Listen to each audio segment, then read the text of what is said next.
Yes, I finally played The Legend of Zelda: A Link to the Past and I completed it. So today's video is my thoughts on playing it for the very first time. So I'm hoping you can join me for this epic venture through Hyrule, through this video, and everything else in between. So with that all being said, what is up guys, Jen here, hope you're all doing well. Welcome back to the channel, got you covered with timestamps, so if you want to skip to a certain section, feel free. All I ask is you to support the channel and hit the thumbs up button.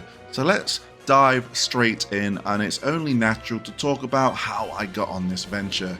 Simply, it is one of the games that I have wanted to play. I missed out on the SNES era. I was a Sega guy, so I streamed my entire playthrough. I think the VOD might still be up. I saved it anyway, so if you do want to see that actual playthrough, let me know, because I'll throw it up on the second channel. Yes, I have a second channel as well, but I played it for the first time and I played it for my great community, and it was a thoroughly good time, and I played it on the SNES version, should I say, for those that want to know. So what is my history with Zelda? Well, with me being a Sega guy, as I have grown up, I missed out. I had a Game Boy, and I've obviously had a Switch. I think I briefly played the Minish Cap when it comes to Zelda, and my brother had it. Really wasn't my type of game back then. Very stubborn, only wanted to play Final Fantasy. And then when I got the Switch, of course, I got Breath of the Wild, Tears of the Kingdom. Put in many hours, but never completed them. Never rolled credits, just enjoyed kind of getting lost in those worlds and trying to solve things, and then moving on, and then coming back, and then wondering where I am, and starting again, and getting into that vicious loop that sometimes we do when we leave an RPG for way too long. Is Zelda an RPG? Is that an argument I got into? Or should I have said that? The action adventure game, Legend of Zelda Breath of the Wild. Sorry, correct myself, but let's just carry on to A Link to the Past.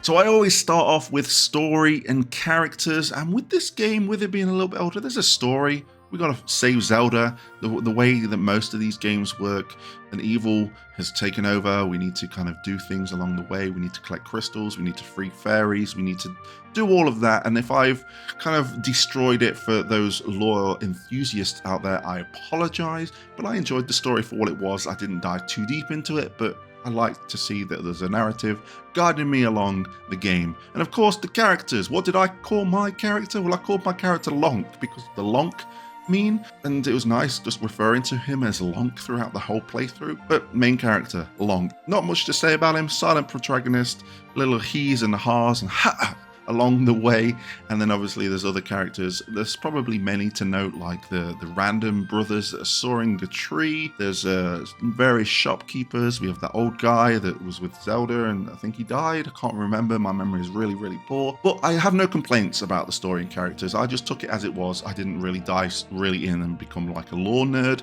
or anything like that. It was enjoyable, and I had a good time when it comes to the story and characters of A Link to the Past. So let's talk about the biggest thing of A Link to the Past, and that's its world. Now, going back to a SNES game, this world certainly looks very small. Like, oh, there's only 6 big places in this map, and there's a world that has 6 more places, but it's just a palette swap and a few things shuffled here and there. No, that is not how it is. This is a real big world with a lot to do, a lot to find out, and a lot to explore. And it was a real good time doing that. So I had a really unique approach with exploration. Like I said, the kind of games when it comes to Zelda that I put in the most time was Breath of the Wild and Tears of the Kingdom. So I'm very used to that exploration where I kind of go out and there's like a circle of suspicious trees. That must mean something. I was absolutely amazed to see that that was pretty much the same here. So I'm having that kind of reverse perspective of like, oh wow, they did this early on, and I loved it. I loved like seeing stuff. And then when the Dark World came into the mix and trying to go back and forth worlds to try and manipulate where you are on a mountain, or you go to a cliff that you can't reach in one world, or you go into a whirlpool and it goes over there and there's a hidden something or other behind a waterfall. There's so much. There is so much here, and there's probably so many heart containers that I missed along the way. And I also think I missed an ice staff as well, though it didn't seem like it was important because I rolled credits, obviously. But just that whole, the world is your oyster. Go explore it as you will and progress. Talk to various NPCs and they'll kind of point you in the right direction, but it's up to you how you tackle it. You don't need to tackle dungeons in order. You don't need to go over here. But it's one of those games that you need certain things to go to certain areas, so you kind of have that kind of progression. So I need to have this hook shot so I can go across this broken bridge, etc, etc. I really like that, and it did create some situations of like, I really don't know what to do next, and then having that light bulb moment of like, hey, this is what I've got to do next. And I really enjoyed my time, and that kind of made me want to go back and really 100% this game and see everything it has to offer, because of course I would have missed absolutely loads of stuff. I think it's great that there's shops across the board for unlocking various things or adding potions and getting empty bottles and catching fairies, and all of that in itself was really nice to do. There's also mini games where you got to race at a certain time to get a heart container. Maybe you've got to herd some chickens or something. I think I got attacked by a lot of chickens as well. The cuckoos, I know I should probably use the right terminology. I got attacked by the cuckoos, alright, and it was a sight to be seen.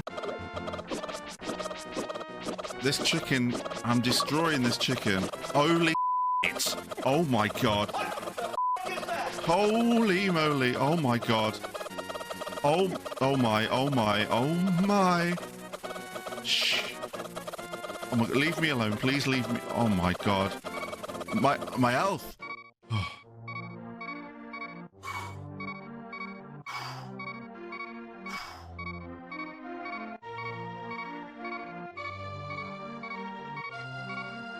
Okay. But nutshelling it all, exploration was truly a treat, and I really want to play a 2D Zelda that has the same offering. So if you have any suggestions, if I wanted to go somewhere next, because I'm thinking like Ocarina of Time, but then I'm thinking maybe like Link's Awakening. So I would love some suggestions in the comment section below where to go next, because I just love the exploration that this game offered. And talking about exploration, I would be remiss to exclude dungeons from the talk. Oh man, I really get it now when people were saying, man, dungeons, we need dungeons in these modern Zelda games, because the dungeons in A Link to the Past are incredible.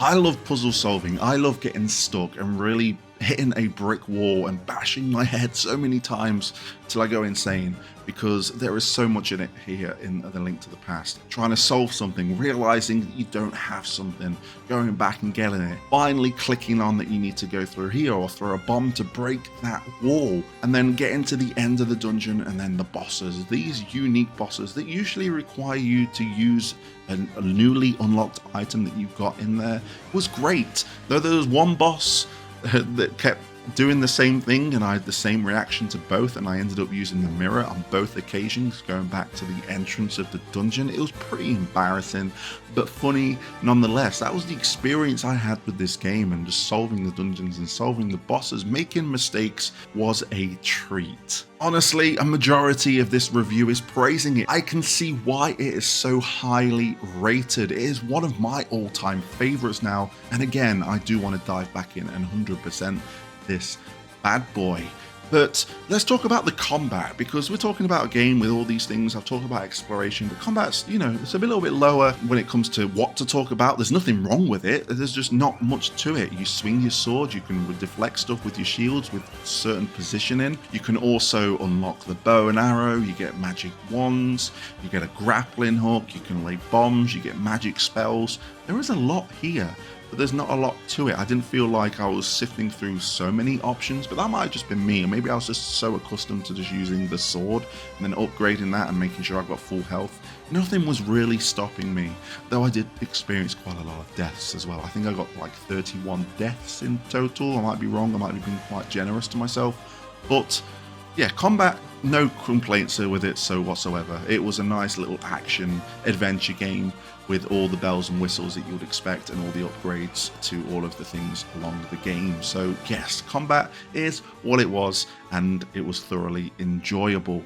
Now I'm thinking, did I miss anything else? And there's probably loads that I missed, just like the game. There was loads of things that I probably missed. So if there's something that I've not mentioned or not touched on, let me know in the comment section below. Let's have a conversation and I'll tell you my thoughts and opinions on that. But let's talk about the music. I heard the iconic Legend of Zelda theme, the dungeon theme. Even though I felt personally it was a bit repetitive, it kept the ante up. The stakes raised and kept my anxiety at an all-time high trying to solve what was going off in these dungeons. But the soundtrack, not one of the greatest soundtracks in the world, but I thoroughly enjoyed it nonetheless. And that is a thought process that I've had throughout the whole of making this video. It was thoroughly enjoyable. And I think that's about it when it comes to The Legend of Zelda: A Link to the Past.